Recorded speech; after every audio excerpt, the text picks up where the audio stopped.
But, I believe that the intellectual powerhouse that is our schools has a bit of a duty. In looking around the world at the moment, I see troubled times. Let's be honest, the last millennium didn't go very well. And I think this one has got every chance of going really rather well. You look at the faces of the students in front of you this morning, that undiminished excitement, just seeing themselves on the screen. They couldn't help but look round and nudging each other and chatting. They were just a fabulous bunch. And that undiminished excitement, crikey, bear with me for a few seconds while this all gets very busy here. No idea what's going on. Oh, I see, yeah, right. Logging onto the hotel network in a rather exciting way. That undiminished excitement is going to last an awful long time. The first child to live to 200 is already born somewhere. And yet, we know full well that for many places in the world, finding somebody over 50 is a struggle. Now, there's a really interesting figure. If you add up every child that's ever left school in history, you go back to Babylonia, the kids scratching out their homework in cuneiform on a clay tablet, the Romans scratching their heads and trying to work out their maths without zero, the Greeks, having fun really, as I understand it, they still are. Right through to your own students today. If you add up every child that has ever left school in history, in the next 30 years, more children leave school. That's an extraordinary figure. And for many of them, the experience of learning is going to be pretty thin. So I think we've got a kind of moral duty here, which is important, to do learning as well as we can for our students, but in doing so, to provide a beacon of how good learning might be for the rest of the world. That means it's got to be affordable. That means it's got to be different. And that means it's got to be moving forward, not moving backward. I had a little wry smile that the prize on the table was a free DVD. And I thought, well, that's so last century. So we'd better get cracking. I think the slides are working. If the chaps at the back want to switch them on. Here we go. And I thought probably a good place to start would be with those head teachers that we put together online all those years ago. And I said to them, I wonder what it's like then, being connected to each other. And they said this. Oh, they will say this when the chaps turn the audio up. But luckily, can we have the audio from that as well, chaps? Both locally and nationally that I've faced. Talking heads is like meeting all your other head teacher colleagues in the coffee break at a conference and being able to debate when you choose, for as long as you choose, the issues that are important to you. The difference it's made to me, being part of the Talking Heads project, is having a whole load of heads to speak to at the touch of a button, really. And that was, of course, back in the year 2000. One of the first things they debated in their online community was a collective noun for head teachers. And you might just reflect on that at your tables. We'll get to it before the end. But they came up with a good collective noun for head teachers. And it wasn't a wisdom, I'll tell you now. So there's something rather special about all being together.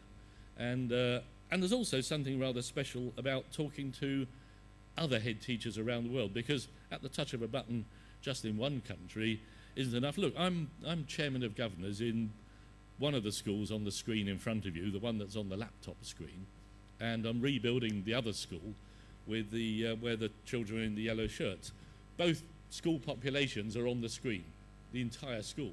There's two schools in front of you. The school, one's in Little Cayman in the Caribbean, and those are the 4 children in the yellow shirts. The other is Stepping Stone School in South London, and there actually is rather more than 4 children. There on that screen, there are the 5 children that are part of the school, somebody's friend, and a mum. They're all sort of turned up. That school opened with 4 children. There's been a massive boom. They've got 8 now. So, don't know where we're going to sit them all. When I went to the one in the Cayman Islands the first time, the big boy there, Arrow, who's over here, was sitting in a room on his own. And I thought, oh, poor old fella, he's obviously been a bit naughty, needed segregating.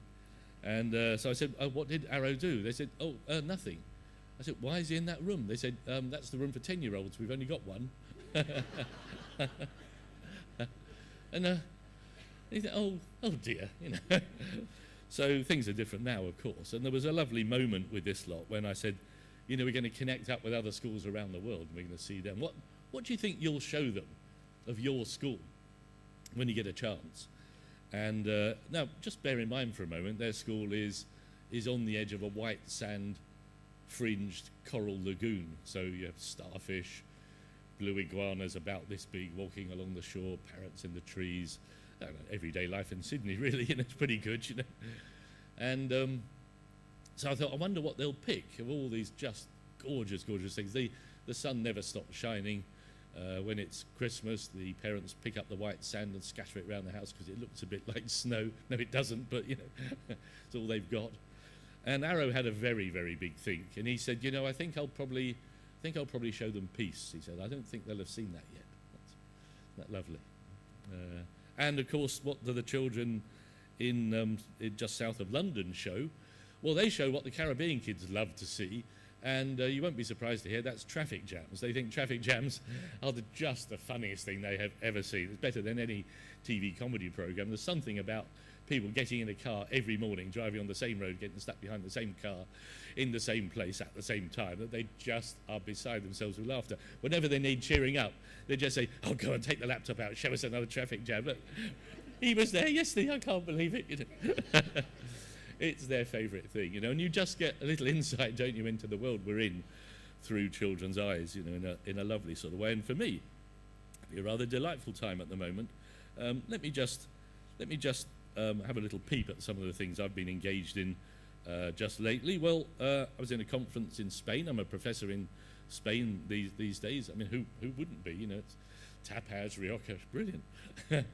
And great learners. So here's their conference, and their conference is a global education forum. You'll notice that signage is in English. Lots of like yourself, really, lots of old people. Who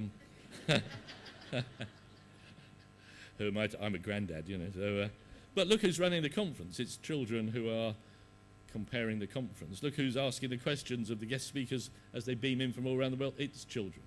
And look who's doing the summary at the end and the reflections on where we're going with all this. It's children. Really, rather excitingly. And I would say absolutely at the beginning, just this. You know, I think that's where we are with all this. You can't build better learning for kids, but you sure as golly gosh can build better learning with them. And that's what we need to do. I visit schools sometimes. They say, oh, yeah, we have a learner voice. We've got a schools council. You know, 10 children that the others all hate that we ask about the toilets once a term, but that's not it. You know, this needs every voice. This needs every reflection. This needs every child.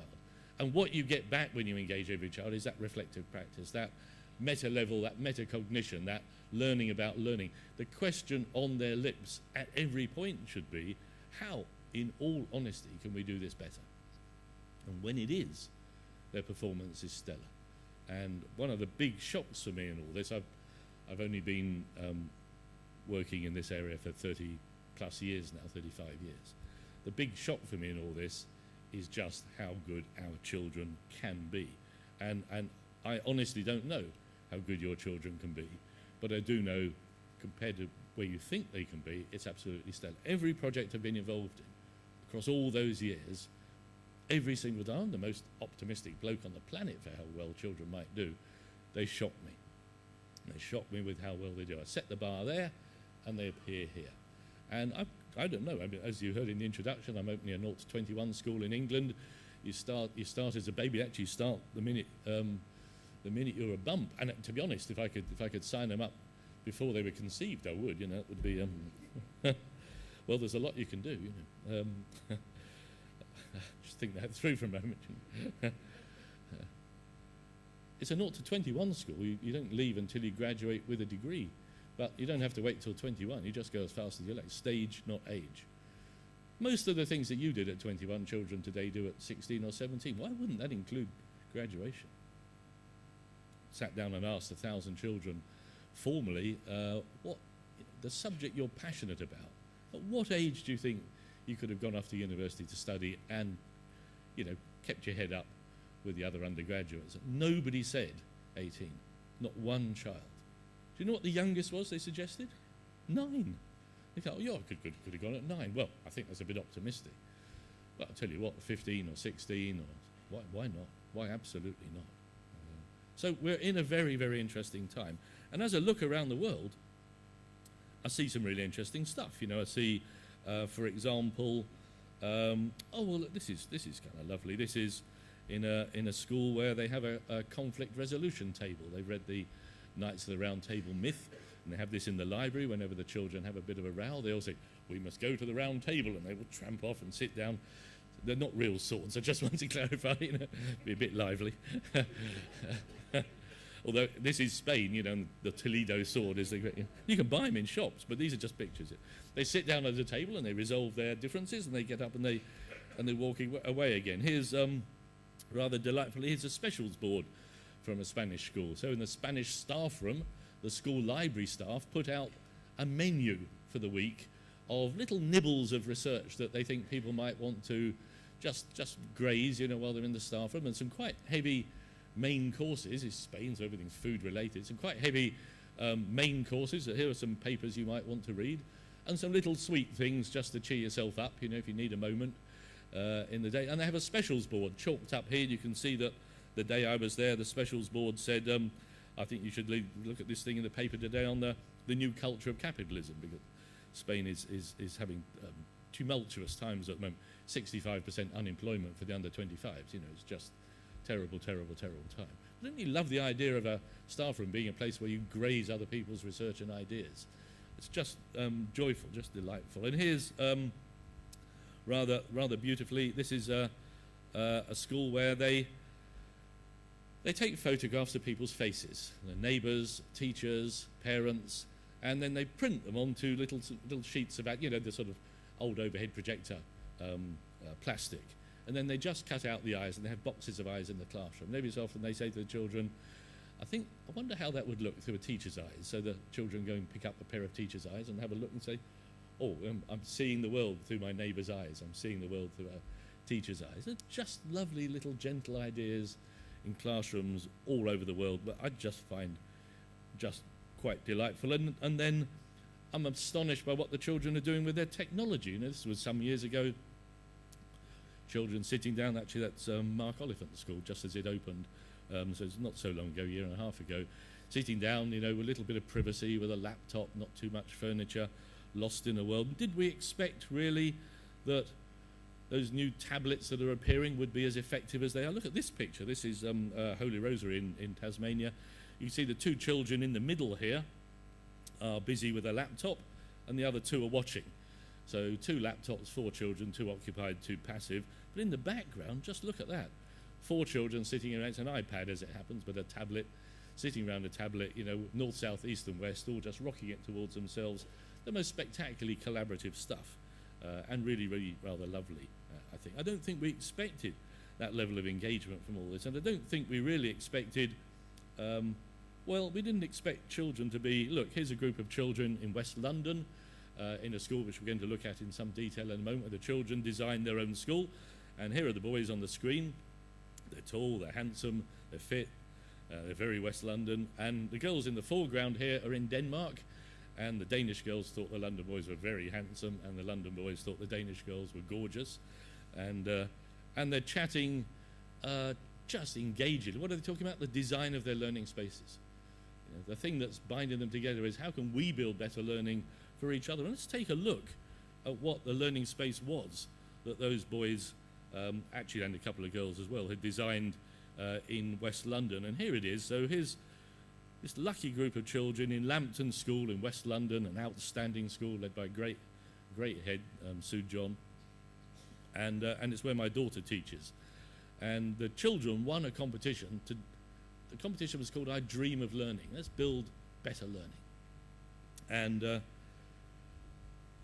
if you ask children what their classroom might be like, they'll say things like, well, could we have a shiny version of what we've already got?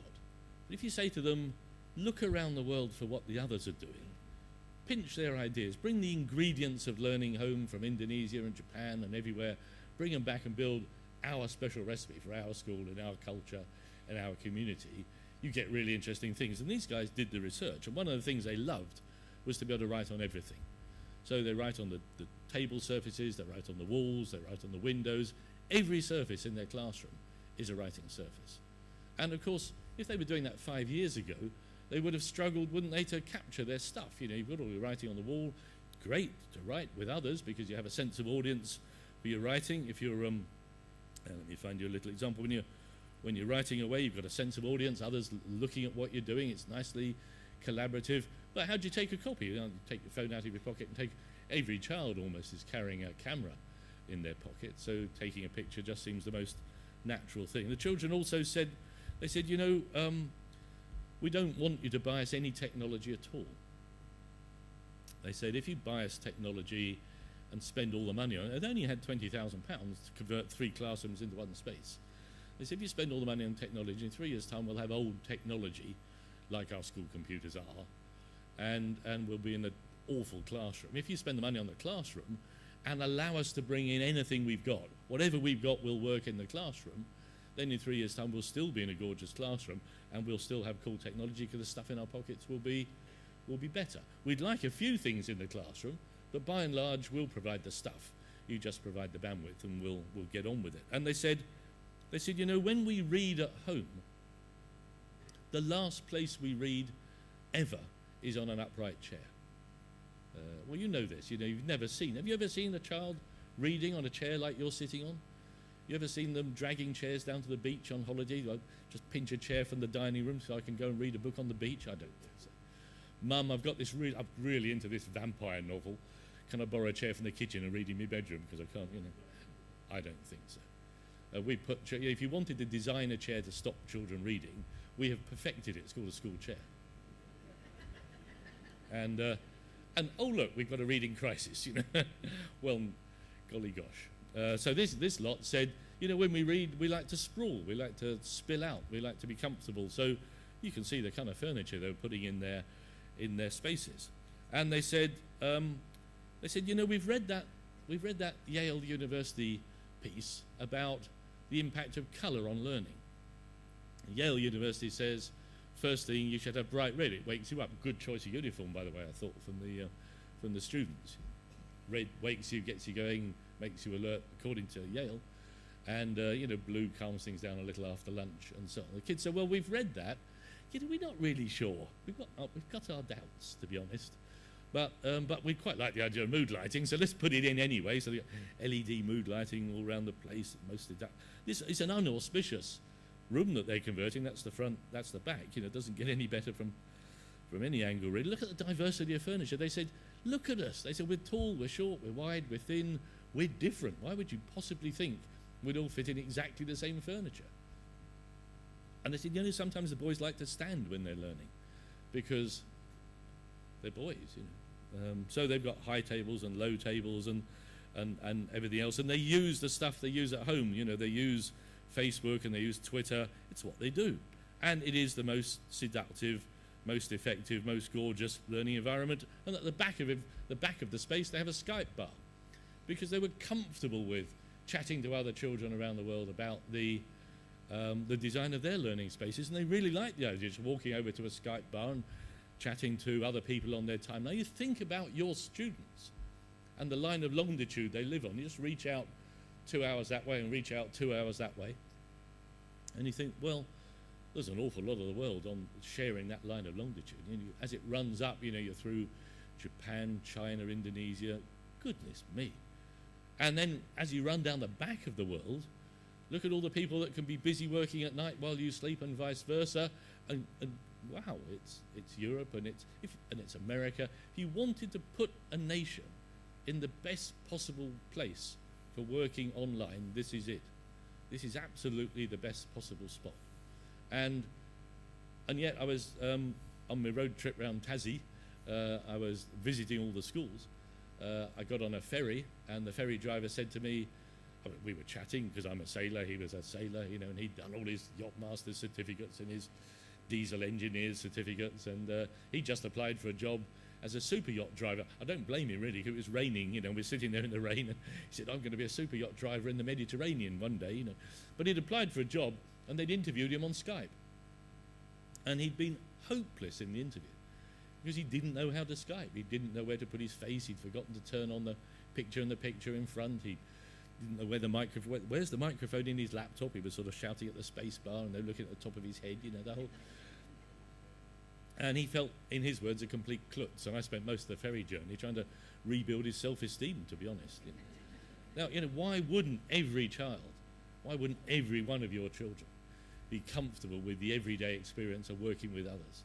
There are 2.2 million jobs, 2.2 million jobs in Europe, well, in England alone, professional online jobs.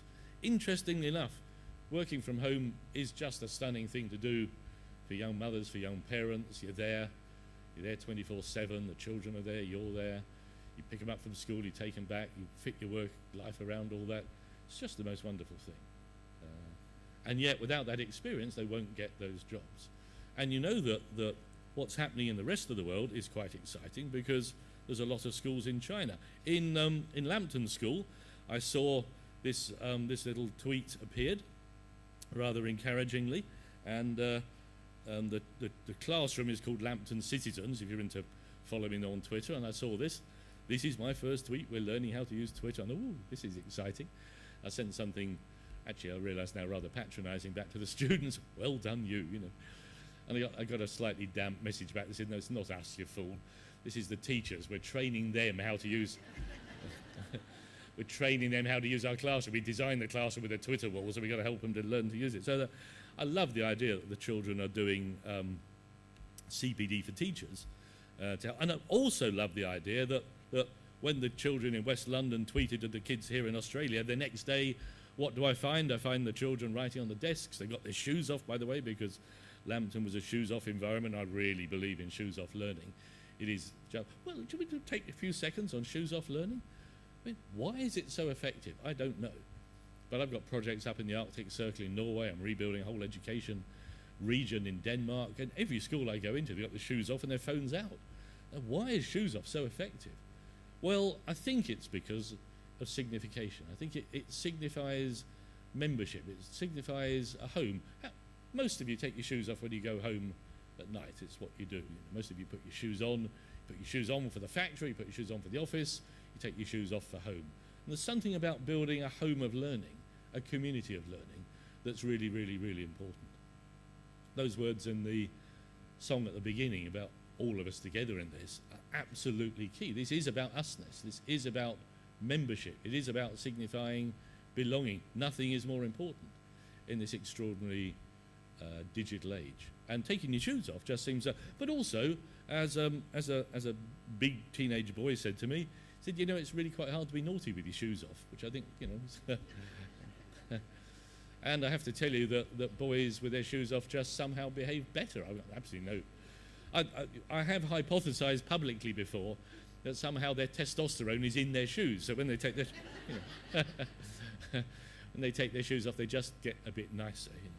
But what I loved here was 12 hours after the schools had connected, the school in Australia had got their desks out, they were writing on them, got their shoes off. And by the way, look what they're writing about on the desk surface. They're writing about the impact of colour on their learning environment. That debate about how do we learn better, you know, was immediately raging. And then even more interestingly, I pop into an educational supplier. This is a company that sells technology into schools. I find they're writing all over their walls and their desks. And I said, that's a good idea. They said, yeah, we got it from one of our schools.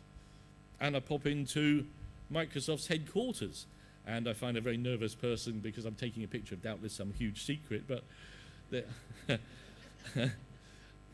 one day we'll know what that means, you know. Should we zoom in? It doesn't seem to help, does it? But they're writing on the wall. I said, where'd you get that from? They said, one of our innovative schools writes on the walls. It's such a good idea, we do it too. So, you know, this stuff is passing round at the speed of light in a really, really exciting way. And that really matters, because the time frame that we're in is not this old 1980s time frame over here, where you know, we worry about retirement to give out DVDs, but this time over here, where things are moving really quickly. You know, When I first put computers into school classrooms, and it was a very long time ago, we had to build them first. You had to get out of soldering. Let's get a computer in the classroom. Okay, let's make one. You know, saw it up with wood and build one. When we put them in the classroom, you know, it was electrifying. The children, you could see, were already engaged, although it wasn't much. It was just a green screen with a few flickering numbers. But it was interactive. There was something happening. It wasn't passive. Watching television, about the worst thing you can do to your children, to be honest. If you've got children under the age of 10, they're watching more than 45 minutes of television, stop them right now. Evidence is unequivocal that passive consumption of image is not good, but kids playing and using interactive technology we've known for 30 years or more is hugely effective and engaging. So we knew, but it took us an awful long time before we even had a colour screen. I remember maths teachers saying, we really don't want colour on our screens because that's going to be a great distraction. We've already got numbers and graphs. That's surely enough. You know? And now, you know, look at the pace of change of all this. Do you know there are 300 million more people in the world who have a phone than have a toothbrush at this point, which is an interesting statistic. There's probably got an app for cleaner, you know, somewhere cleaning their teeth. You know, the adoption rate is fantastic. And I don't believe that old model of piloting things, you know, as a community of Catholic schools used to pilot things, swap a few ideas, bit of iteration, you know, you'd try it out, you'd pass it to them, they got it about right, you'd try it, we'd vary it a bit, and then we'd reach some conclusions, and over a 5-year period or whatever, we'd maybe say, okay, that's what we should all be doing. I mean, I helped Singapore write their 5-year plan every year for 4 years running, and I said, this is just silly, you know. We keep rewriting the 5-year plan every year, you know. I've been in schools where they write an acceptable use policy for technology and sort of put it in a file. I mean, if you're not rewriting it every term, it's worthless. But in this fast-moving world, you know, who you trust and who you share with is absolutely all important. And it's all important because, well, look, your politicians get very excited about PISA, don't they? And PISA, follow the PISA data, and you've got to have PISA-ified children. Who's top nation in PISA? Finland. It's interesting when you actually look at the PISA data to see what it says, and this is a bit of a prickly slide, and I apologise for folk at the back, but you can see the bottom axis is science score, and you can see that top nation by a country mile is Finland. So they've done really, really, really well. But hang on a second, this is a graph. So what's on the other axis? It's interest in science. So the poor little blighters, you know, they've done everything to get them through their science capabilities, but in doing it all, they've really driven them to the edge of despair, haven't they, really, in a rather sad way. You know, the kids in this corner are great at science PISA stuff, but, you know, they're the least likely children on the planet ever to do science ever again. And look who's in their gang, you know, it's, look. Now, where would you like to be on it? I'd like to be Mexico. I'd love to be up here, you know. You don't know anything at all, but actually, but you're loving it, you know. That would be a good place to be, wouldn't it, really? I mean, your children, your students are going to live to 120, 140. They're going to live for an awful long time. You know what the predictions are. They're pretty clear. And, you know, if you're not queuing them up for a love of learning for the next century and more, then you've sold them down the river, because tomorrow and tomorrow and tomorrow are going to be so different. Going to be full of the most unexpected things. You're not going to fill them up with, right, you know just enough geography, you've got enough stuff in your head about terminal moraines, and you can do equations. Off you go to the next millennium, you know, good luck. I mean, it's not going to be enough. There's too much stuff. You've got, well, who's in this gang over here? It's interesting that there's almost nobody in this quadrant. So, you know, children who are fab at science and loving it, there's almost nobody. And you don't need me to point out that that's where we want the whole planet to be if we're going to have any sort of hope of a better future. It's quite interesting that who we have got there is Hong Kong. So what are they doing in Hong Kong? Well, curious enough, I was at the principals' conference in Hong Kong last March, and just about the same as yourselves. And I was listening to Kenneth Chen, who's their permanent secretary, and he said this, undersecretary, I beg his pardon, he's a good mate actually, he's a nice chap. You know, we're not going to stay top if we keep on doing it the way we used to do it. You know, we're only going to get there by moving ahead and moving ahead. And then he said, even more interestingly, that, which is some little distance from just where you are at this moment. And he then just said also, and by the way, you know, our cornerstone is, well, it's right up there in yellow, you can read it. Now, China's got 1.17 million schools, that's quite a lot. You know, they could be profligate and wildly foolish with 100,000 schools. They've still got 1 million left, you know, so they've got room to try things out, but they're not testing and piloting. They're saying across the whole lot, Hong Kong right through to little country schools, learning to learn is at the heart of it. And by the way, Ken reminded us that just down the road in Singapore, they're saying that, which is quite Confucian and rather nice, I think, that sort of sense that we might teach less so that we might learn more. And what does that turn into? What does that translate into? Well, 5 years ago, I was in China, and they opened the conference I was in with a group of children doing traditional singing, exactly as you do and we do. But last March, they opened the conference with an iPad orchestra, and the children leapt up. And I'll tell you, an iPad orchestra is hard. It's really hard. And the little girl in the foreground is modulating as she sings into her phone. She's modulating her voice, little sort of finger keyboard. Her voice is doing strange and unlikely things, you know. And it's really hard. Look how they're concentrating. Look at the chap in the background who's actually chap popped in from America. He jumped up on stage as they do, you know, with a video camera, and he's just completely distracted from filming because he's lost, as the children are lost, in the complexity of what they're doing on the screen. You don't get there by doing what you used to do. You get there by pushing the boundaries, by trying out the new. Do you know what the world record is for the largest iPad orchestra? It's very achievable. I'd be amazed if some of your schools couldn't break it. It's only about 60 kids, I think, something like that. Well, some of you have got more than that already. Just get them up, get them playing, get them in the Guinness Book of Records. You know, this is all important stuff because we're coming up to some quite interesting tensions, and I think the tensions are summed up by this nice little movie. Now, I apologise here for the shock of seeing me younger, but this was 1985, so clearly I was still at primary school, you know. And this was some very early work we did where we sat children down with what was the very first Macintosh. They only came out in 1984, and said to them, just try a few things. And this little girl has been throwing fruit into a bucket of water to see which ones sink and see which ones float, you know, as you do.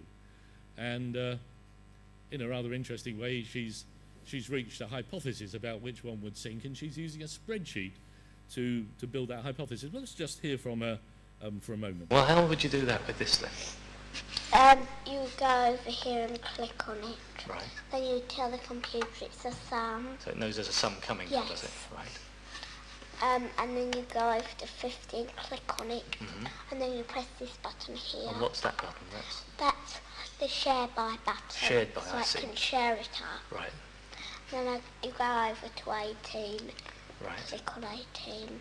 And then you ask the computer what the answer is.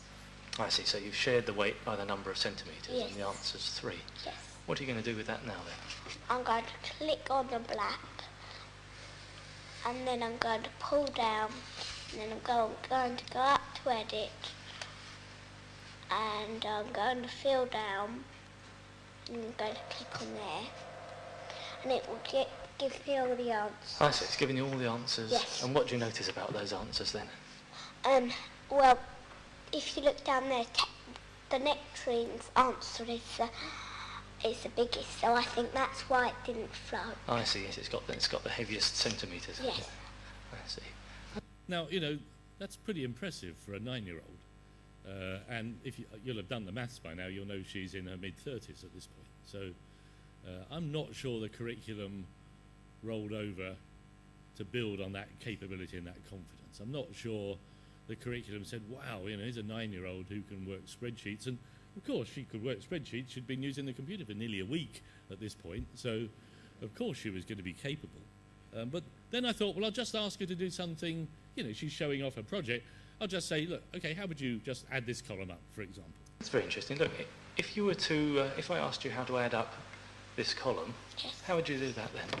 You go over here and click the black on here. Mm-hmm. You tell the computer it's a sum again. Right. And then you would go up to 15, click on all of them, all the way down until you get right to the bottom. Yeah, that's hugely confident and very competent. But I don't think we did what we needed to do, which was to move the curriculum on. Look, let's think about that formally for a minute. If we're trying to build stellar learning, and we're trying to do it without spending more and more and more money, probably what we shouldn't do are think about the tasks that you can do with or without a computer. Mostly, we've added technology to traditional learning. You're doing Latin, now let's do Latin with a computer. You're doing algebra, now let's do algebra with a computer. Well, in that context, you see improvements, but they're not great improvements. Let me give you a real example. If walking to work was the task, and then we add technology to it, you walk to work pushing a bicycle, that isn't going to be a great gain, is it really? You just, you're still walking to work. It's a help because you can probably put your bags on the bicycle, and you haven't got your backpack on your back, and maybe you can, but you're still just walking to work. So, of course, the technology doesn't seem to make such a difference. If, on the other hand, the task we were giving were the tasks that could only be done with technology, and what do those tasks look like? Well, if I go into the maths faculty in Spain, in England, I'm a professor in 3 universities, walk into the maths faculty, I'll see people doing maths always with technology at their fingertips. If the power goes off in the maths faculty, the students go home.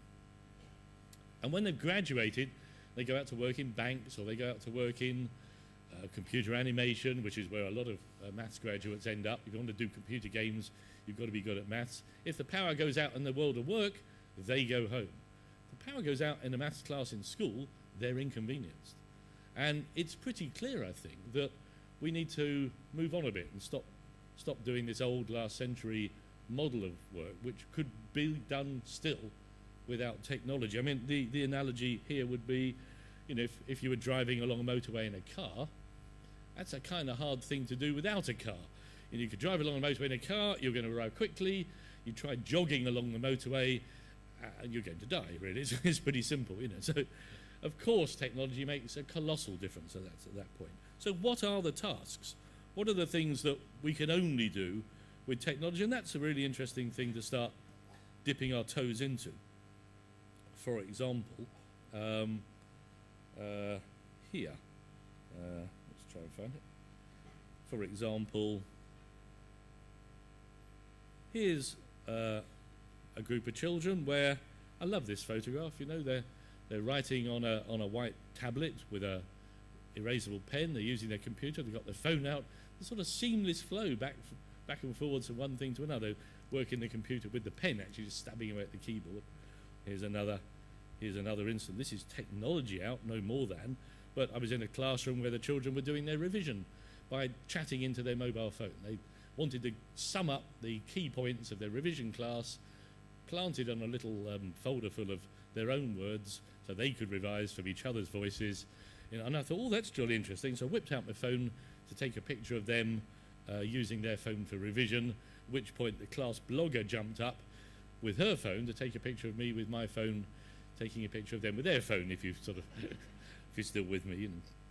And I started to think, oh, crikey, this stuff starts to look quite powerful. And for sure, we're in a world where the technology is becoming ubiquitous, and perhaps let's go.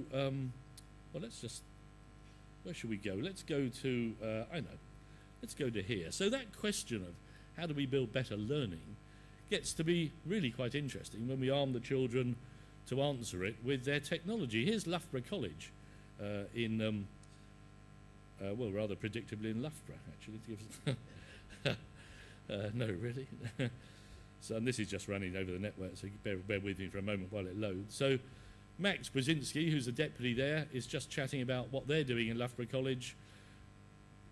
First project is about working with students to capture outstanding learning from their perspective using mobile devices that they carry around all the time, and to produce that into a formal report and a multimedia report that we can share with others and inform what we're going to do in the future. We've been asked by our assistant principal to start taking pictures of outstanding learning. So basically, when we see tutors delivering a really good lesson, then we basically record it and say, look, this is fantastic. And we basically describe the lesson, what's going on. Project 2. So that's quite interesting, isn't it, really? So the children are sitting there and they think you're doing a good bit of teaching. They just whip the phone out of off their desk, and start filming you. Now, in a lot of your schools, I think if you were halfway through a lesson, the kids whipped out a phone and started filming you would have a conversation. I think probably would be the gentlest way to put it. I remember being called into my son's school because he'd been recording a lesson. But in that school, you're teaching and a kid whips out a phone and points it at you, and you go, "Oh gosh, do you really think so?" Thank you. How flattering. I just put this together last night. It wasn't. Wait till you see what I'm doing the weekend. Wow. That sense of collegiality, of mutuality, of all leading this forward together, of sharing and exchange sounds fab, but hang on a minute, what about danger? What about safety? What about security? I mean, it's easy to say glibly, if we're trying to build water safety, you don't keep children away from water till they're 15 and chuck them off the pier, you work with them, but what are the rules? What are the sensible things to do in terms of children using technology? And I've spent a lot of time as a research project sponsored by Nominet, of course, the people who own the domains. And if you haven't been to cloudlearn.net, you jolly well should go there, because Cloudlearn, we crowdsourced all the good advice from schools all around the world about how they were using Facebook in the classroom, how they were using Twitter in history, how they were using mobile phones every day. And hundreds of schools had come to the same set of conclusions about what was safe. They'd said, for example, if you're using your phones, then the phones would always be out and on the desk, screen up. And the teacher looks around the class and can see where every phone is, and see if there isn't a phone, see where they maybe need to intervene for reasons of equity or disorganisation. Phones out and on the desk is a simple, sensible rule. And with Facebook, the whole string of little details that made it sensible and safe. You don't just say, okay, let's turn it on and go for it. You look at what the others are doing. But what the others have done is to establish very clearly good practice, sensible principles, and also to reflect on what happened when they did turn things on. For example, the schools that adopted phones found they had briefly a little spike of reporting for about 2 or 3 weeks of inappropriate behaviour. It turned out, when we looked at that in proper research detail, that the children were saying, when phones were banned in our school, we weren't able to report inappropriate things because the school said, we don't have phones here, it's not our problem. Of course, it was their problem. And once the phones became part of everyday curriculum use, there was a little spike in reporting, and then the whole thing diminished and declined. It really significant and very heartening. And of course, in a school, you wouldn't just say to the whole school, righto, turn them all on from tomorrow. You do what head teachers always do, which is nowadays to invert the model. When you started teaching, that was what the model looked like. Head of school was at the top. You had great ideas. You said to your senior management team, this is what we want to implement. You had a discussion with them for sure.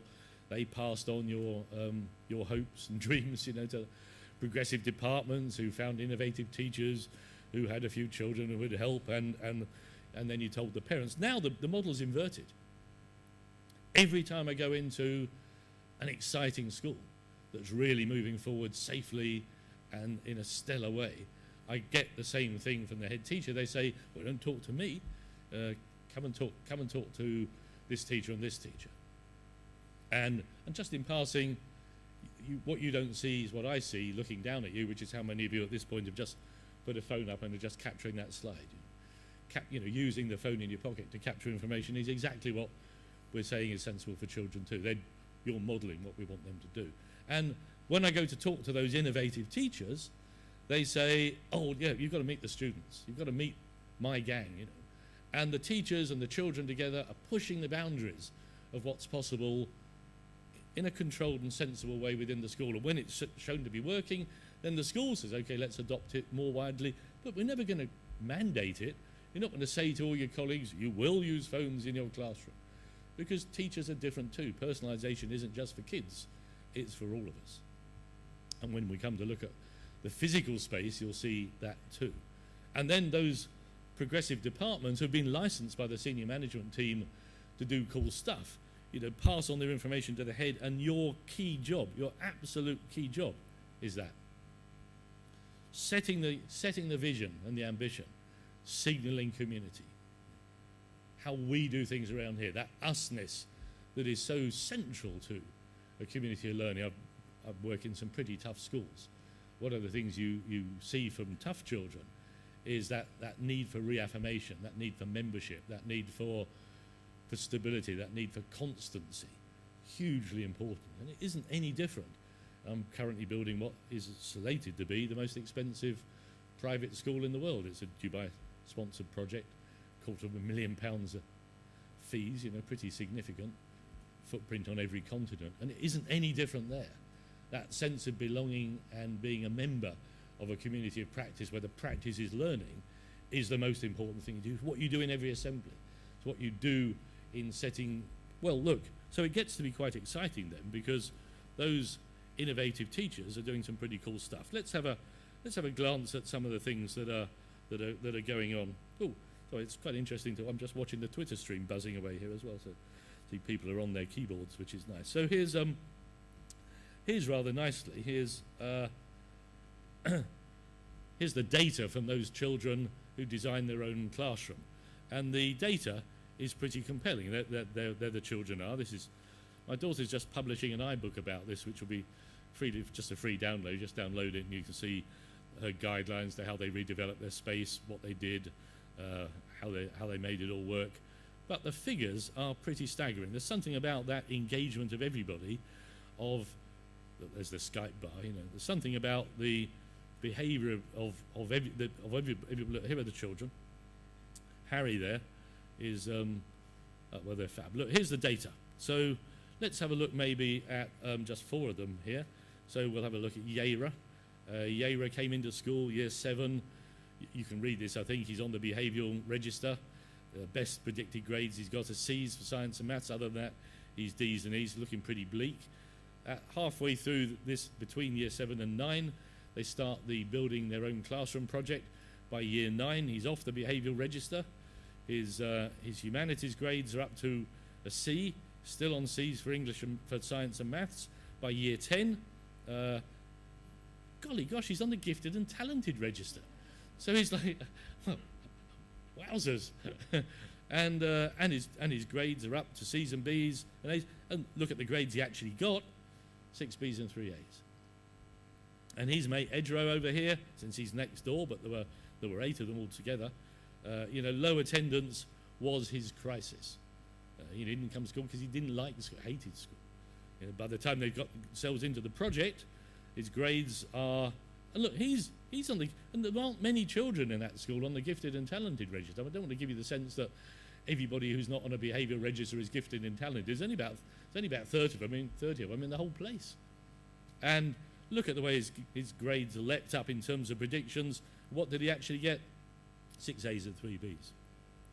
This is stellar stuff.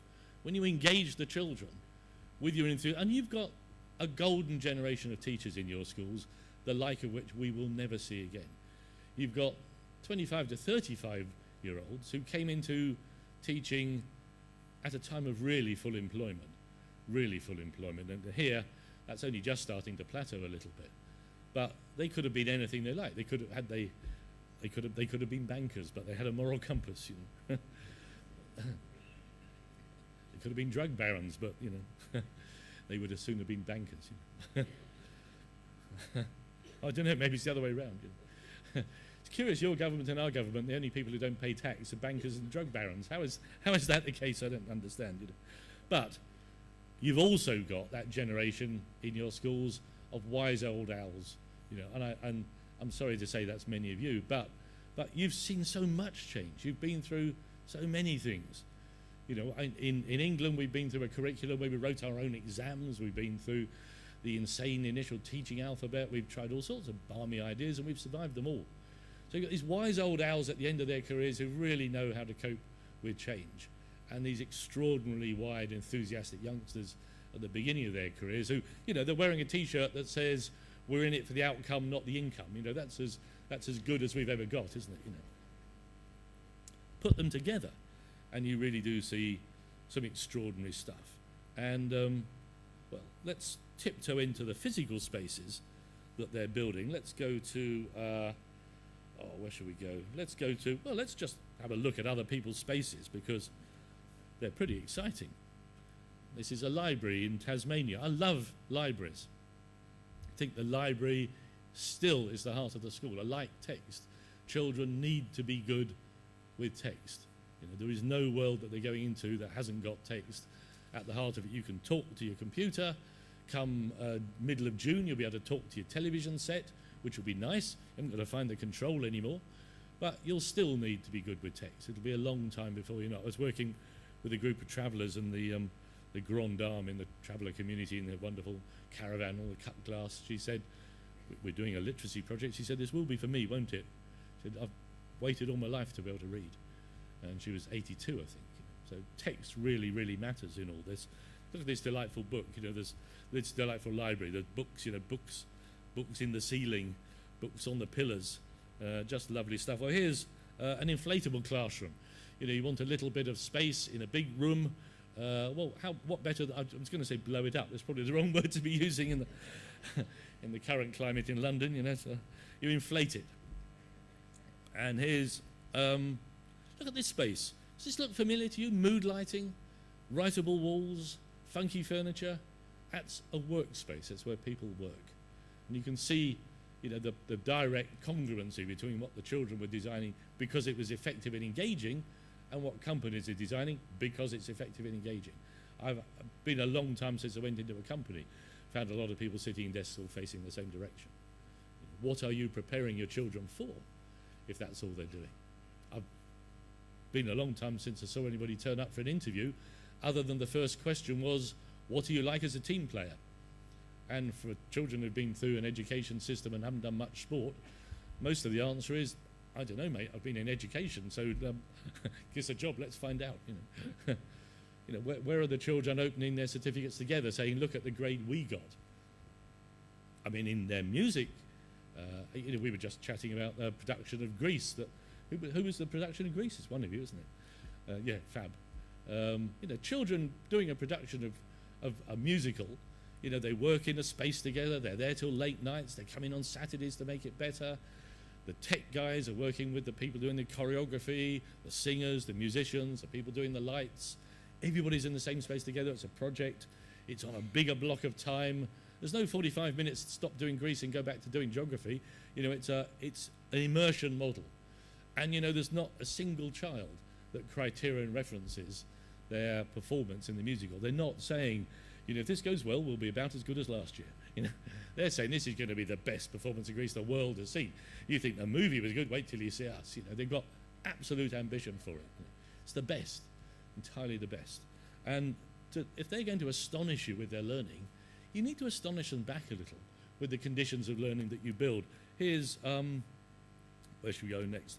This is a staff room in a parents' evening. When the parents come in, they have poster displays about the research they're doing. We're interested in boys' performance, and this is what we're doing. We've read some research, we've got our ideas, we're changing the furniture, we want your help as parents. This is Wurama Park in just outside Melbourne, with the Starship Wurama, to boldly go where no student has gone before. And that's emblematic, really. Maybe 7 years' time that should be the slogan for the conference. You know. And maybe the students should be up here with me. You know. Look at these fabulous spaces. This is in Yokohama, where the children play in the net above the school they're going to join next term. So just to get your head around the school, you just come in and play up there in the net. And I'm proper nervous about that. Some sort of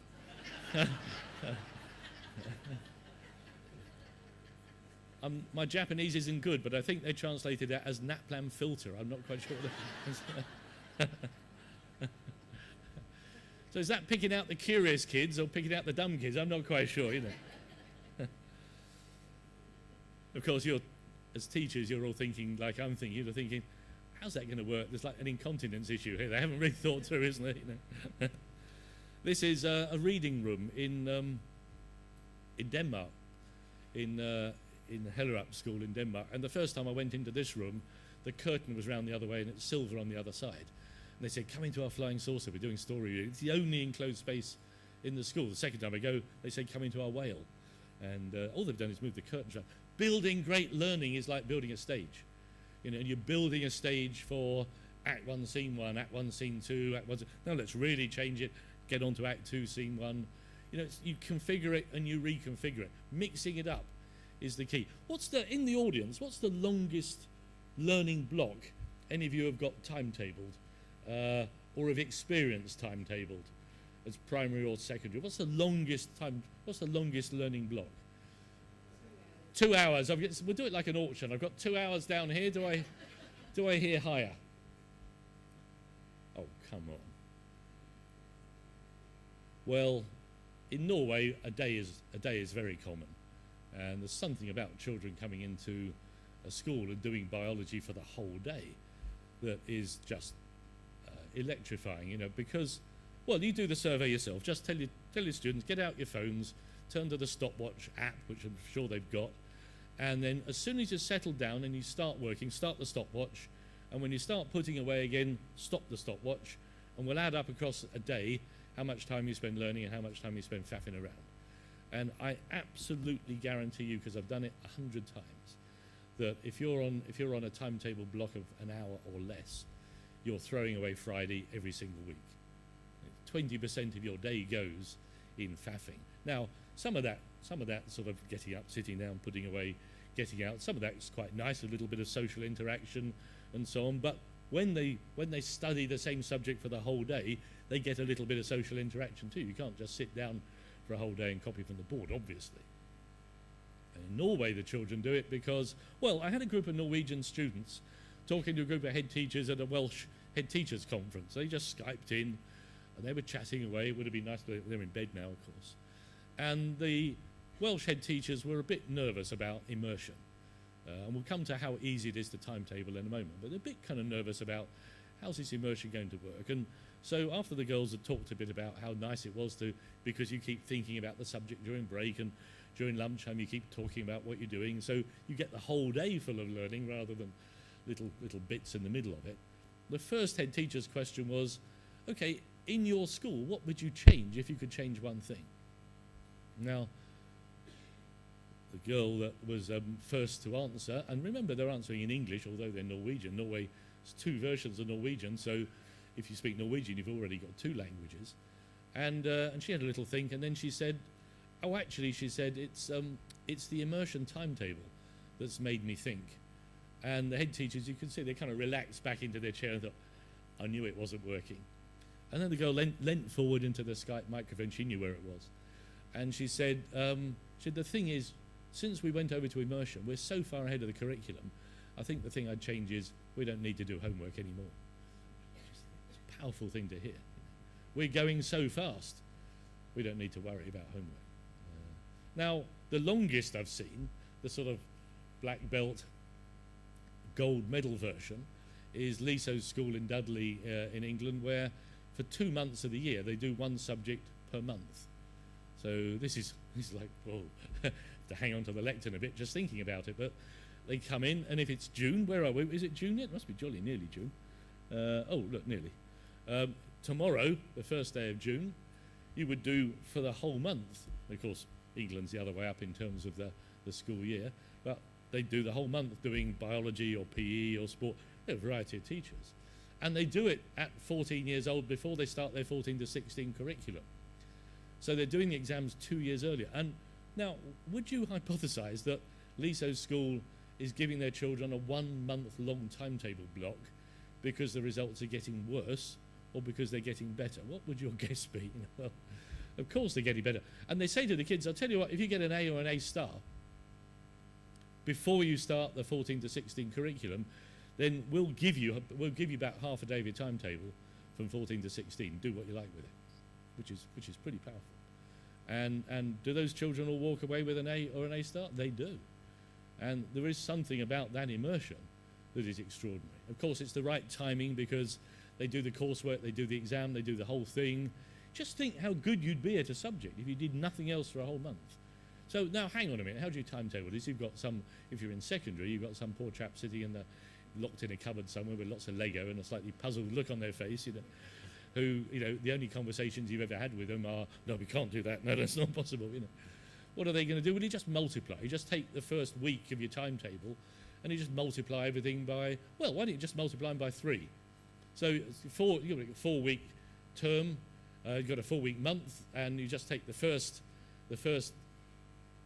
week of the timetable, you multiply by, well, I do it in February because there's a half-term holiday for us in February, so I multiply the first week by 3, and by the time you've done the first week, everything 3 times as long, you finish February and you go back to normal timetable. It's just nice. You have a month of mixing it up. You have a month of variety. So first period, first day of the first week of February was single maths, so it becomes triple maths. Second lesson is double PE. It becomes, I don't know what, the 6th-fold PE, and so on. And it just mixes up. If you were 14 and you came into school and every Monday morning started in the same desk, in the same place, facing in the same direction with the same teacher, probably wearing the same flipping jacket, for a whole year, you'd honestly top yourself, wouldn't you? It'd just be despairing, In a world where everybody's competing for their attention, surely you can compete a little too.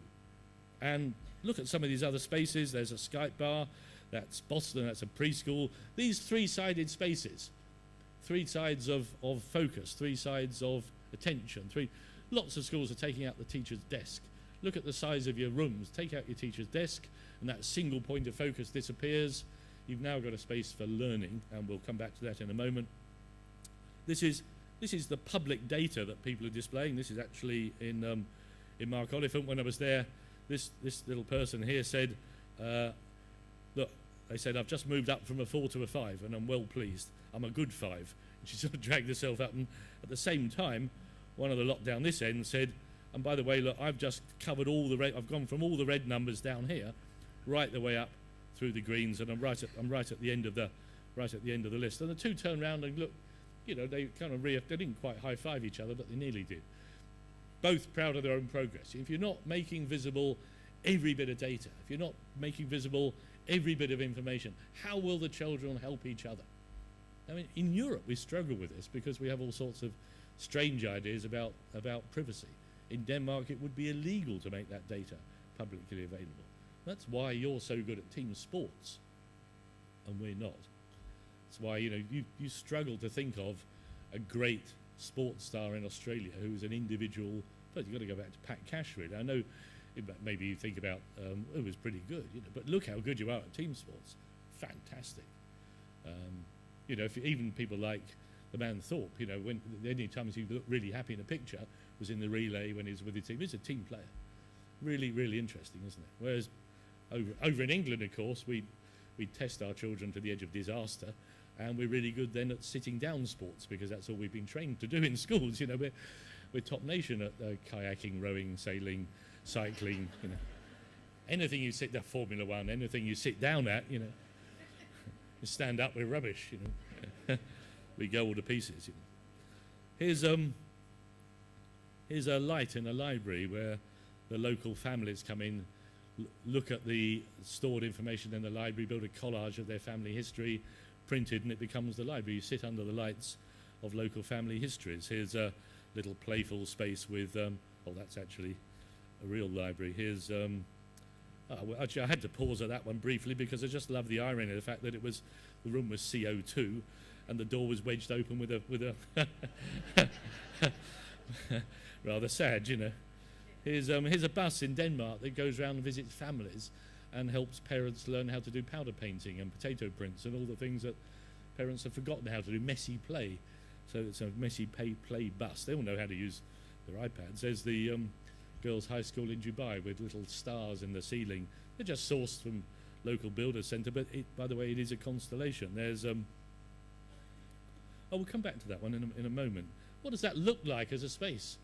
Is it a spaceship? Is it an alien? Is it I don't know. Imagine coming into that every morning. That's just west of London, and thinking to yourself, "Wow, I wonder what that's going to be like." Here's there's another. Those rocking dodos make fabulous furniture that's sold here. I think ISIS, the furniture company, sell them in the school's catalogue. Here's more inflatable spaces. This is a school in the Netherlands where, they know and you know that boys fidget. Boys really do fidget.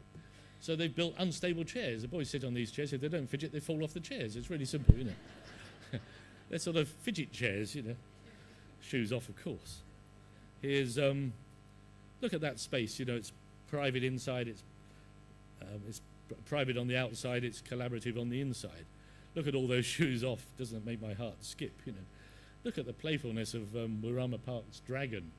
Look at the, this was Discovery School, got lost in the Christchurch earthquake, but it's a school where the children come to the teachers when they want help, rather than the teacher, dragooning the children. Teacher sits there and, and supports you when you need help. Other than that, you get on with your work, and they invoke rules like ask three, then me. This is a fast room.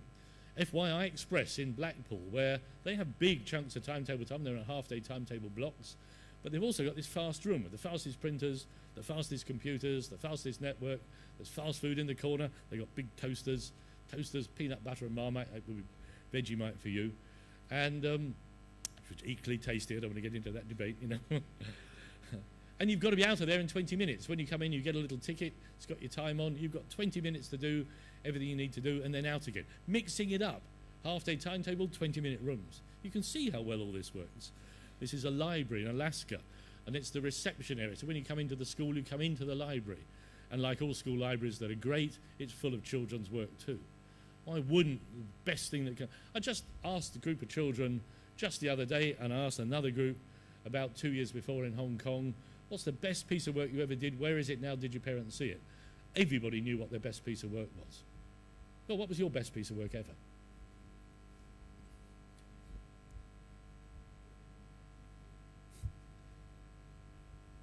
You'd sort of forget a bit, but you ask people in their 20s, and they'll tell you. And the kids all knew what the best piece of work is. Where is it now? They didn't know. Had their parents ever seen it? Sometimes. Why wouldn't we celebrate those? Saying to kids, work your socks off, most of the best pieces of work they did were exam pieces. So where is it now? It's been shredded by the exam board. It's gone. And saying to children, we really want to inspire you with a love of learning. Do your best work. We'll hide it and shred it. It's probably not the best way to get them to leap forward. Put it in the library and leave it there for their grandchildren to see is pretty good. Here's a super class. I know some of you teach in super classes, but I did not expect to find myself embracing classes of 80 to 90 children as fabulous. Indeed, as a young teacher, I campaigned for classes of 18. I thought they'd be ideal.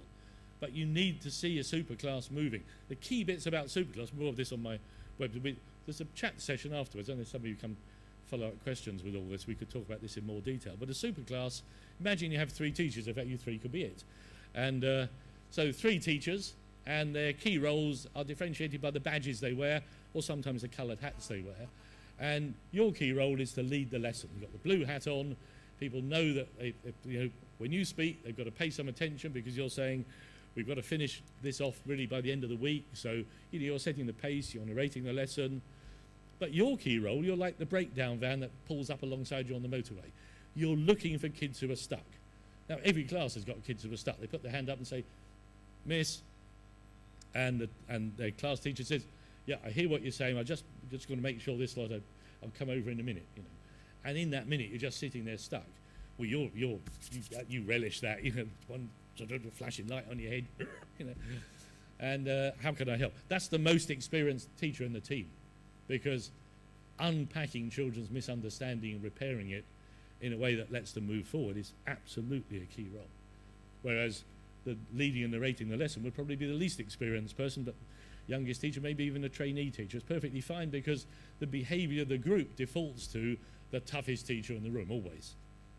So it works really well. I think intuitively you'd put the experienced teacher in charge of the 90 children but you do it the other way around. And then the third key role, the green badge, is stretching and broadening. You see children, they're doing this stuff, but they look a bit bored, and you say, do you remember when a teacher said to you when you were a kid, they said, I'm not supposed to tell you this yet, but I'm going to tell you anyway. You're not supposed to know this till later. I've got the secret knowledge. It's great, so you're kind of seducing them with little bits of extra knowledge and broadening. He's bored to tears, but actually, he's passionate about sailing. So although we're doing physics, let's talk about what's the physics of sailing, and suddenly he's perking up. So you're differentiating, you're stretching and broadening. Now, all the good teachers in your schools narrate the lesson. They all look after the children who are stuck, and they all do that job of differentiating. But all the teachers in your schools do it in serial.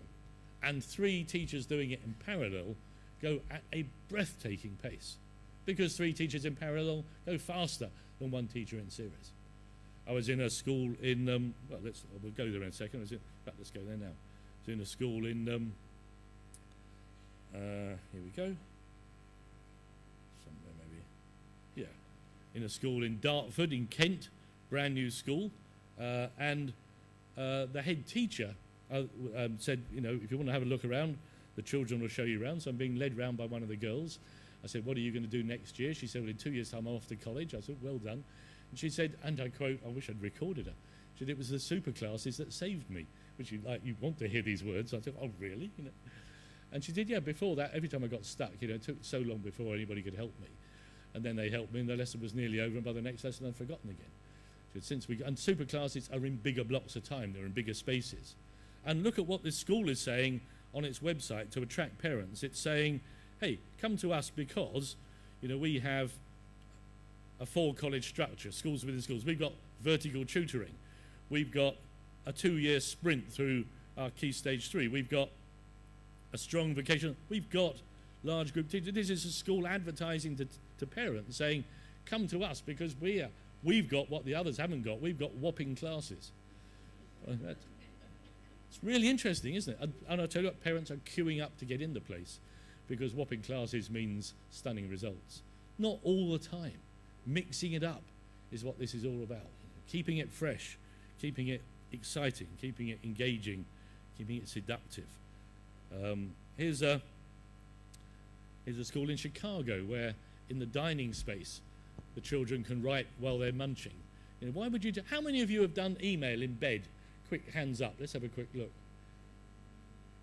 Oh golly gosh, that's just hold those hands up a sec. That's lots of you, isn't it? How many of you haven't done email in bed? Just so, 2 or 3 people with a lively relationship, but everybody else is, everybody else has got their heads down and doing the work. Good. That's you've built that crossover, haven't you, between work? I mean, your heads, of course you have. Your social life is your working life. There's no modal switch. Why would you do that to children? Stop learning, start munching. Of course not. So where they eat, they write. That's what they do in Chicago. And here's a school in Alaska that's in a shopping mall that's been converted. Here's this is really interesting. This is a crossover space between a primary school and a secondary school where the children work together in a mixed age space because they like it. And when the school said, we're going to build this space, what furniture would you like? The children said, we don't know, but don't buy us crap furniture. We don't know we don't know what a crossover induction space would be equipped with. So tell you what, we'll work in it for a year, then we'll buy the furniture. They'd sooner sit on the floor with no furniture and a few beanbags than have the wrong furniture and be stuck with it. That's how much it matters. Here's one of my schools in Denmark, and at the heart of the school, it's primary school of course, the heart of the school is a bread oven. When you come through the door in the morning, the whole school smells of fresh bread. Just imagine what that does, And by the way, when it's a special day, they put pizza in. And the kids walk through the door and they go, oh, something's going to happen today. We don't know what yet, but I can smell it in the air, How cool's that, Here's a super class, 125 primary school children in that class. And they use colour to differentiate. When you're a kid and you're in a big group, working mostly with others, sometimes you just want to work alone. It's kind of hard to say to your classmates, actually, I know you're my friends, but I don't want to work with you today. That's a really hard thing to say. So you sit at a red chair. You sit at a red chair, Everybody knows you want to work on your own. Simple stuff. Yeah, I go into schools where all the chairs are the same colour. Why did they take the decision that they didn't want to use chairs as part of their pedagogy? Of course you need a mixture of colours. Here's, well, we won't dwell on all these, but this is a chill-out space in a school in the Netherlands where the staff and the children go just to relax. You just, you take a moment. I mean, I wouldn't relax because it's that space there hanging on cables above the school floor, you know. Slightly scary if you do. But it's equipped by the school drama team, get stuff out and make it exciting. Here's tiered seating. If you want to talk to a whole class of children, you sit them on the seats and you put them in front of you. It's only made by the tech department, New Line Academy. Here's the seating in action. You can see 80 children in that space. Here's a library in Thailand. This is TK Park. They wanted boys to think reading was cool. You know, what better way than to get them climbing up there? Tough books are at the top. You're a good reader. You've got to be a good climber. And look, you don't need me to spell out A, there's no shoes, and B, so far, you know, relatively few fatalities. It's been all right, you know. Here's, well, look, we could look at these all day. I just wanted to give you the sense that people are being astonishingly brave with their learning. This is a school I was involved with where the local community did not know how good the kids are. So often I drive around some of the best schools in Australia, and from the outside I have no idea how good the kids are. Absolutely no clues at all. We took over the advertising hoardings around the whole town and advertised the children. Not for sale, we weren't, you know, not back in Thailand, you know. This is we said to the kids, what we want you to do is show you what you're proud of. And we gave them an artist in residence to help them do the posters. You can print these posters for tuppence. And in Bilston, which is a tough area in the British Midlands, used to be the home of all our potteries, and of course now the home of a lot of unemployment. Not a single line of graffiti appeared on any poster, ever. But rather sadly, what the children chose to celebrate was their extracurricular stuff, their photography clubs, their rocket clubs, their rhythm and blues bands. Not one child said, I'll tell you what, I can't wait to tell the neighbours how good I am at geography. It's curious, wasn't it? So somehow, you know, we need to make our curriculum more seductive, more engaging. And a part of that is the spaces that we do it in. This is Canberra Primary School in Singapore. What's the biggest primary school here? What's the biggest primary school anybody's been into? Shout out some numbers. We'll do that auction again. Who's bigger than 100? Come on. 1,000? Higher than 1,000? 800's not higher than 1,000, but I know where you're going. Don't worry, our English Stephen Byers, who was our education minister for a while, stood up at a conference of head teachers and said he looked forward to a day when all children were above average in maths, which was a wonderful thing for a, you know. We were going, yeah, that'll be interesting, you know. Like to see that one, mate, you know. Good luck with your GCSE. Here's this is 3,500 children in Canberra Primary School. And the only way that works without the teachers going insane is that the children are paired up. Every big kid looks after a little kid and vice versa. I was in the Isle of Sheppey Academy in Kent, in England, and talking to a girl in an all-through school, mixed age school, talking to her about why she'd stopped being naughty. She'd been bounced from so many schools. She had a naughty folder about this thick, you know, it was a whopping great catalogue of catastrophe, really. And suddenly she's sweet as pie. And I said to her, what's happened? You know, why are you now in this school? What's happened to make you so, well, you know, engaging? And she gave me a little round smile. She said, you know, she said, actually, it's really hard to be naughty when you're looking after an 8-year-old. It's just, isn't that so obvious? So look, I won't dwell on all those because we're running out of time, and I've only got 10 minutes left, and a couple of serious things I wanted to say to you as well. The first one is, back to that question of how good our children might be. I've got a PhD student, whoops, did I see that? I have a, interesting. I have a PhD student, Neelam, who's doing some really interesting, sorry, I will find the right move in a second, who's doing some really interesting work with very young children. This is an 18-month-old baby doing a maths counting game. He's got a purse, he's working out the maths, he's doing addition and subtraction. He can't speak yet, and he's quite pleased when he gets a result. And here's my own granddaughter, little Amelie. And I know you do this because I think we like your Olympic coaches. We stole this from you, and she's swimming underwater, and she's swimming underwater for her swimming club photo, and she's just 2 at this point. And you do this, you chuck your babies in the water and they go whizzing off. Now, when you were a youngster, that was a Nirvana CD cover, Now it's the curriculum, It's, let's hope all the CD covers don't turn into the curriculum. My goodness, we're in big trouble. But she's not just swimming up to a swimming class teacher who's standing there, underwater holding the camera. She's having a little pose and a little sweet smile and swimming off. We didn't know that children could swim until we took off the supports.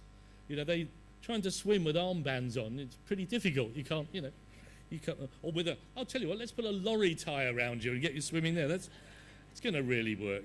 Well, they're safe. Or we didn't know until we'd started giving children bicycles, which didn't have pedals. We didn't know that all children could ride a bike. Just shout out, how old were you when you learned to ride a bike? How old were you? 8. Yeah, eight's good. Yeah, oh, right. Well, we'll be talking about this later then, for sure.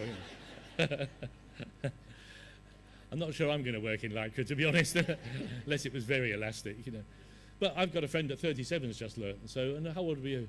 6 is precocious, but well done. 7.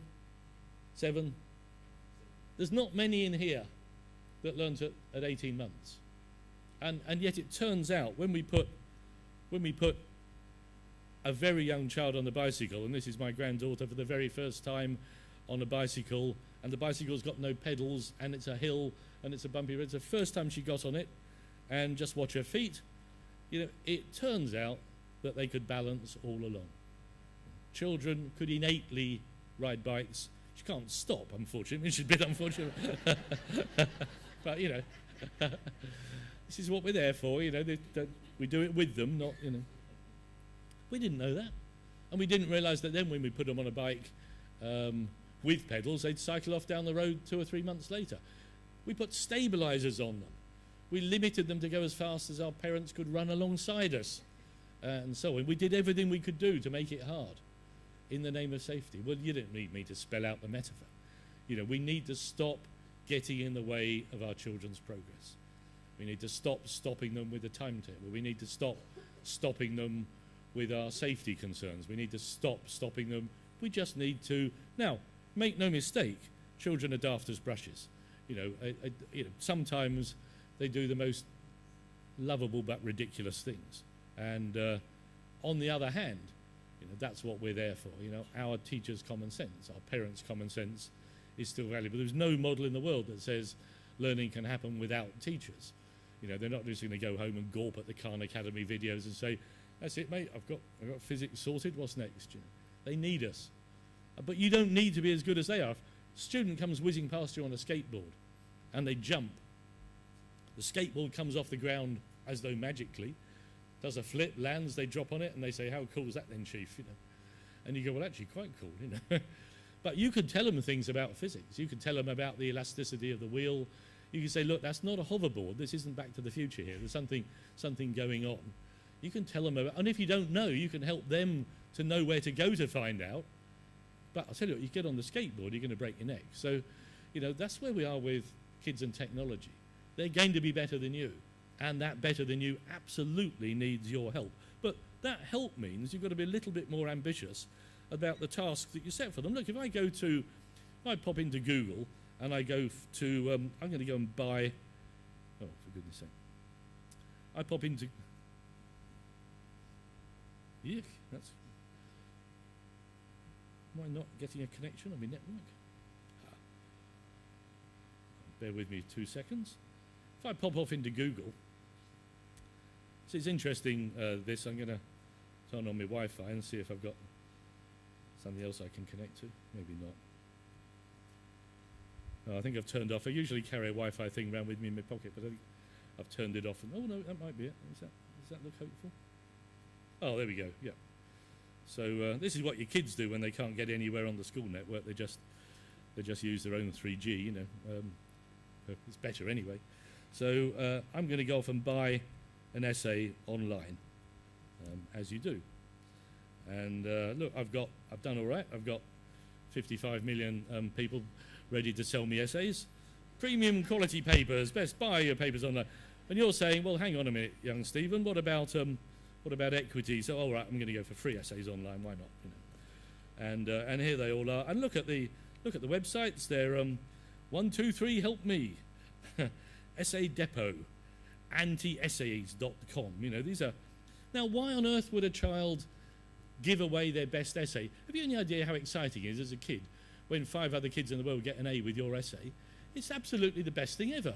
You know, it's like, not only did I get an A in my school, but kids all around the world have got an A with my essay. It's like, how cool is that? You know, you would want them to do that, wouldn't you? You would be delighted. But your task of go and get an essay, do it for homework, or go and, you know, your task of just go and write an essay for homework is such a dull task that they will just go home and cut and paste. And they know what you don't know, which is that if you take the essay, put it into Google Translate it into Hungarian, then translate it from Hungarian back into English, and then go and fix the grammar, nobody will ever know that you got the essay from anywhere else. There is no technology that will catch you. You are absolutely safe. They know this stuff, you know. Just as they know how to piggyback on the Wi-Fi of the person who lives next door, because why would you use your own Wi-Fi, you know? You just go to YouTube and you say, I bet they've got a Netgear router next door. How do I hack into a Netgear router? And up come 100 movies on YouTube, but this is what you do, this is how you do it, you know. I was in a class the other day with a group of children and teachers, and it was a staff meeting in a classroom, and we were going to show them Facebook, and the school blocked Facebook, and oh, damn, you know. And I could see the little girl was wanted to say something, and I said, I promise you won't get into trouble, but just show me how I connect to Facebook through the school network, even though it's blocked. And she looked kind of nervous. I said, look, all the teachers in the room, they will promise you won't be in trouble. She just got up and she walked over, went to Google Translate, translated from English to English, Facebook, you know, and then, well, there we are. We're connected, you know. She's just using Google as a proxy server. Kids know how to do this stuff, you know. So you need to set tasks that stretch them. And a great task would be a very simple task. Go and find 2 essays online and improve one of them. Hand in the one you found, hand in your improved version. The other one, with 3 of your mates, have a real go at the sources. Look at what's wrong with it. Critique it. Make a judgment about what's appropriate and inappropriate. Hand it in together. A collaborative critiquing task and a finessing, originating, versioning task. It's the world that we're in. But just go, let's pretend there's no internet. Go and write an essay for homework is, I think, what we know in the trade as a dumb task. Now, the last second, really, just to show you, is this one thing. Here's a class in a school, and I was just there the other day. Just looks stunning. Teachers have got their hats on. This is Holy Rosary School in Tasmania. The teachers have got their hats on, signifying who's who. The kids are busy. The work's hanging on the wall. They've got a sense of exhibition. There are computers lying all over the floor. The computers are part of what they're using, but no more than that. You know, when I zoomed over to look at one of the children, you know, the sort of thing you see on the floor is this. Well, this will do. You know, kids sitting, making, gluing. There's an iPad in there somewhere as well. You know, you just need to build, as you know you can, the most seductive, the most engaging, the most fabulous, the most affordable learning that we can, because you absolutely know that if you can't do this, if you can't show how good learning can be, then what hope have those kids who all leave school over the next 30 years got? I know absolutely, as you do, that we can mend the world with learning. We've tried over history mending the world with shooting. It's not gone very well. We can mend it with learning. You've seen kids plucked out of poverty with great learning. You've seen kids who learn together who, at the end of the day, don't hate each other around the world and across their classrooms. We can make this a better place, and we can do it with learning, but you won't do it with factory learning. You won't do it with expensive learning. You won't do it with boring learning. The children in that classroom in West London who designed their own space, it's a tough area. They broke into their school last Easter. But they broke into their school to sit in their classroom every day for the Easter holidays because it was a more cool place to be than anywhere they knew. We can build learning that's so good that children break into school to enjoy it. That is as good as it gets. You're going to have the most fun in your careers with all this, and the bad news, I'm afraid, for your sponsors, the pension folk, is you're not going to retire. You know, I've got a school in just outside Cambridge. When I went in, the deputy said to me, he said, "This is all interesting, the work you're doing with the children here, Stephen." He said, "But I'm out of here in 187 days." He knew exactly how many days there were. He's still there 4.5 years on. And when I rib him about all this, he says, and I quote, "If you think I'm going to miss a minute of this, I've waited my whole career for learning to be this good." This absolutely is the dawn of learning. This is the most fun you'll have in your career, the most fun you'll ever have with your clothes on, to be honest. You know, this is going to be an absolutely stunning next 10 years, and it needs your ingenuity, and it needs your wisdom, and it needs your community, and actually it needs your faith if it's going to do it well. Thank you very much.